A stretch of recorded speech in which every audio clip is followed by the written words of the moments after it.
I'm going to start with Sonia. You are a finalist in the Mars 1 mission. It's a one-way trip to Mars. It is one way. Talk to me first about why you would get on a one-way trip to Mars. What pushed you in that direction? It's sort of just the culmination of a weirdly lived life. When I was a kid, I loved science fiction. As I got older, I got more and more into, all these cool pop culture scientists who are, all loud and proud these days, the Bill Nyes and the Neil deGrasse Tysons of the world, Brian Greens, all these really cool sciencey people. And then one day out of the blue, this Dutch millionaire says, hey, I'm thinking about sending people to Mars, and the only catch is that you got to stay there for the rest of your life.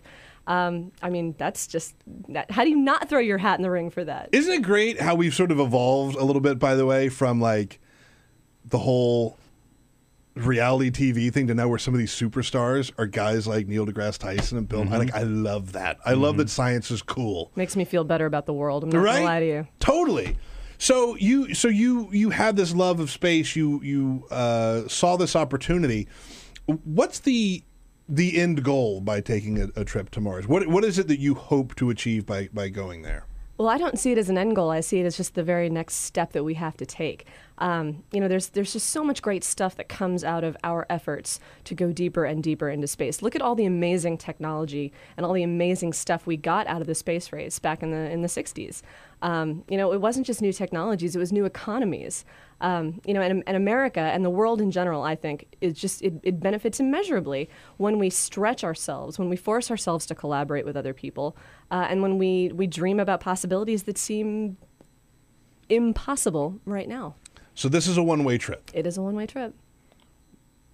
It's not a perfect plan. I'm trying to figure out. No. I'm just trying to figure out a delicate way to ask this question of what do you expect when you go? Do you expect to? What are your expectations of going there? I guess I'll put it that way. Well, to be do you think clear, you're going to go there, find something, build something, or is this for scientific purposes and you will die in space?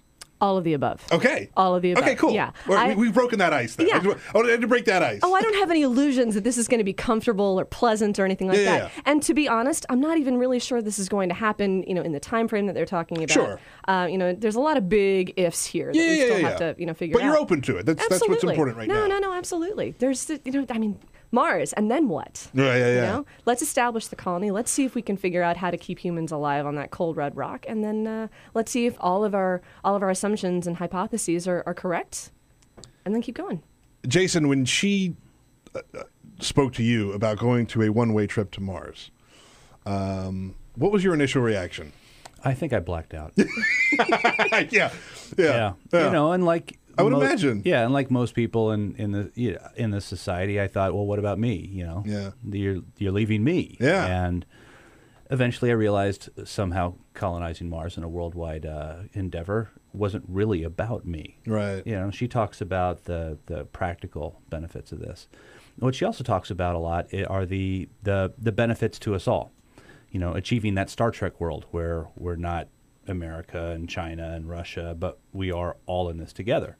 Yeah. And that we had that when Neil Armstrong stepped onto the moon and everyone on Earth was looking up. Yeah. And they forgot that we were different, we were all the same. And that we can be achieving that again in this way. That Mars 1 isn't just North America. This is drawing equally from all of the continents, except perhaps for Antarctica.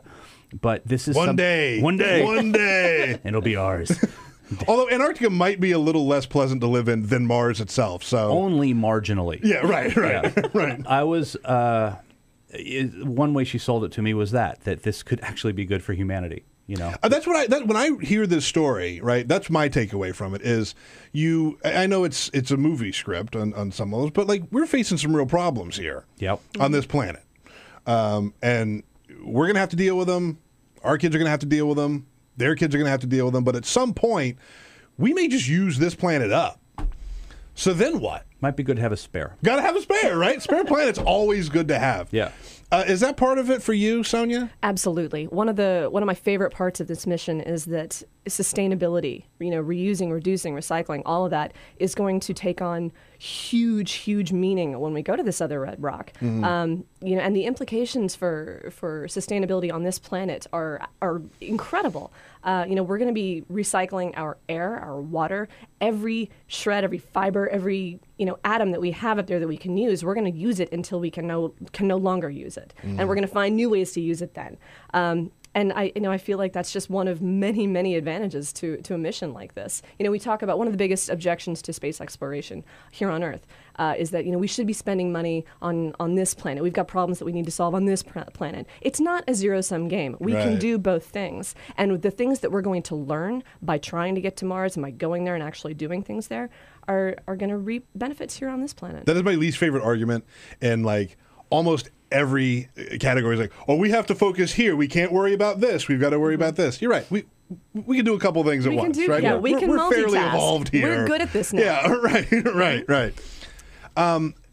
Jason, I assume you two love each other very much. That is true. Very much. So, I'm just trying to put myself in your shoes, right? If my wife was to come to me and say, hey, I'm going to go on this one-way trip and you will never see me again. Right. Like the processing of that. All right, let's attack this two ways. Yeah. Right. Lead me down this path. All right, you've got two kids. I do. They're rather young. Yes. They suck up all your time and money. 100% true. So your life is not really about you. That's right. Yeah. Oh, okay. Yeah, I see where you're going. You are subverting yourself to this thing called a family. Mm-hmm. Your personal interests come a bit lower than perhaps, I don't know if you have a dog, but I'm sure you come lower than the dog. Depends on the day, but the dog is... You don't get walking. No one actually has to walk you. Right. So if we're going to give ourselves over to this enterprise of marriage or family, you eventually have to say, okay, what I want comes next. What is the greater good here? And when we got married, we explicitly said, this marriage has to serve our biggest ambitions. Like we can't, this can't be something that makes us smaller. This is going to be something that makes us bigger. And I cannot imagine anything bigger than Sonia becoming someone who expands what we know about being human, expands the possibility of being alive. That's something big, right? And this could be a new way people think about marriage. And that is a bigger purpose than just me being comfortable. I am a notorious cynic. That's one of the sweetest things. That's take it beyond this, right? Like, what a great way to approach this whole enterprise that is marriage. I love that. Now, I really love that. He's pretty fantastic. Is he not the greatest? Isn't he amazing? That's pretty sexy, right? Now, let's take it from another aspect of she also told me I didn't have to go. And I can't imagine anything worse than going to Mars. Yeah. I don't like getting the middle seat on an airplane. And going 8 months on a spaceship with 3 nerds to go then look at rocks and try to stay alive while eating algae for the rest of my life sounds like several business trips I've taken. And I don't want to do that. And it's like the choice of going with her or staying home with cable TV and getting to email her sounds so much better. Yeah, right? Yeah.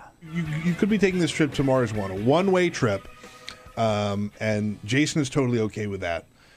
One of the questions I had when I read any of these Mars One stories, we have people on who talk about it often, is how real is this trip to Mars? How likely is it that you're going to get on a rocket ship that will take you to Mars? So the way that I look at it is right now there is a slightly greater chance that I will go to Mars than, say, you will go to Mars. Okay. If I'm really honest about this, I mean there are just so many things that have to happen correctly, for this to be pulled off, and no one is saying that this is a simple, endeavor. But there has been a lot of criticism of the endeavor, and I understand that. I completely get why people might be skeptical about this. We're talking about a project that's going to require billions and billions of dollars. And, lots of really smart people have weighed in and said things like, we just don't have the technology for this. We can't make this happen yet. There are too many things, too many unknowns that you can't prepare for.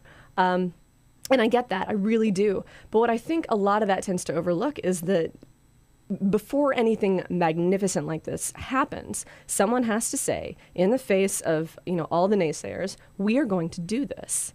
And that's what Mars One has done. They haven't said, we're going to do it tomorrow. They haven't said, we've figured everything out. What they've said is, in the next 10 years, we are going to find a way to compensate for radiation. We are going to figure out how to grow hydroponic food on this, barren red rock. We are going to accomplish A, B, and C to get us all the way to Mars and have people live there.